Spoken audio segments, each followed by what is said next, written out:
In today's episode of Deadliest Warrior, we have William the Conqueror of Normandy pitted against Harold Godwinson of England. Both noble men and worthy warriors, but also vying for the kingship of England. You will learn how the stage was set by Edward the Confessor for the two contenders to clash for the throne. The Deadliest Warrior. Our first contestant, Edward the Confessor.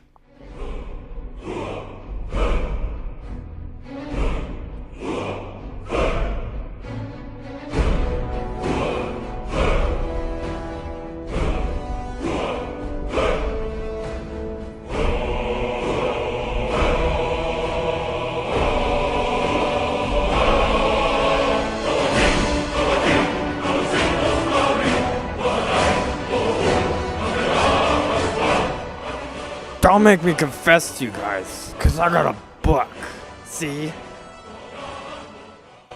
But first, some backstory. So, about Edward the Confessor's life.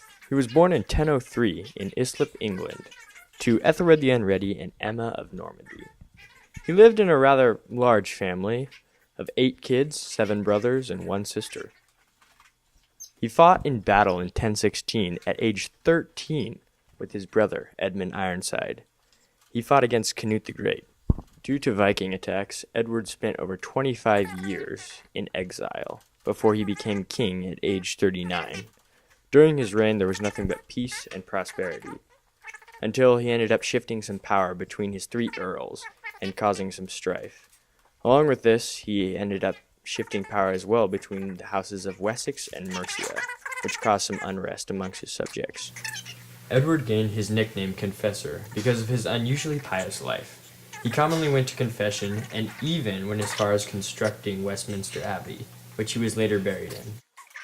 After his death in 1066, he was canonized by Pope Alexander III in 1161. Today he is known as the patron saint of difficult marriages to many Catholics. Our second contestant, William the Conqueror.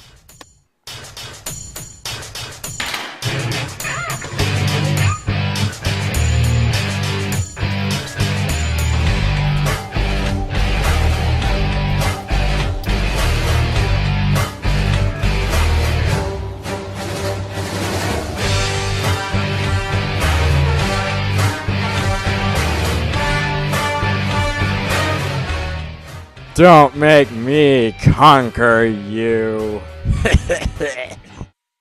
William the Conqueror lived from 1028 to 1087. Some called him the Bastard King because he was an illegitimate son. He descended from Viking raiders. William the Conqueror began the Norman conquest of England in 1066 to claim the throne after his cousin, Edward the Confessor, died. This started the Battle of Hastings. Let me explain.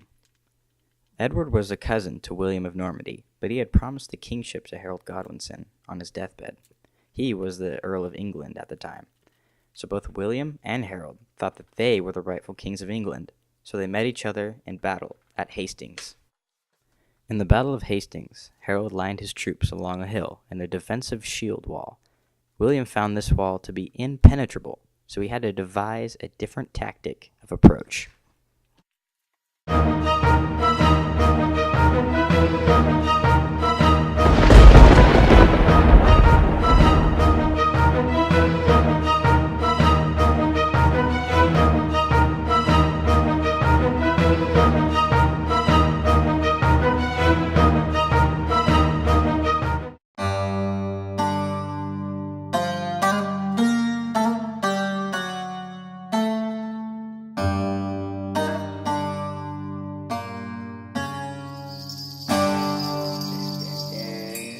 As the Normans commenced their first attack, they found the shield wall impenetrable and suffered many casualties.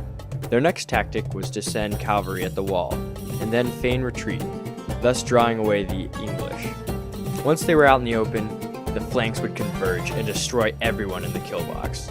This tactic was repeated until nothing remained but fragments of the shield wall.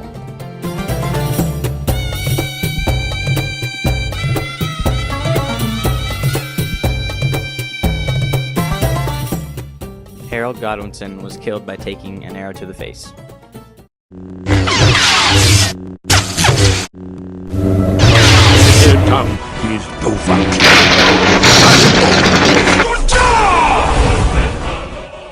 England soon submitted to William the Conqueror's power.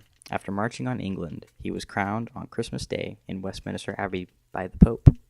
As king, he fended off numerous rebellions. He also built up England's defenses, like castles, keeps, and moats. He even built the Tower of London, which is still here today. He died by injuring himself on the pommel of his saddle. He must have had a weak crop. So, who's deadlier now? Well, I never really thought about that.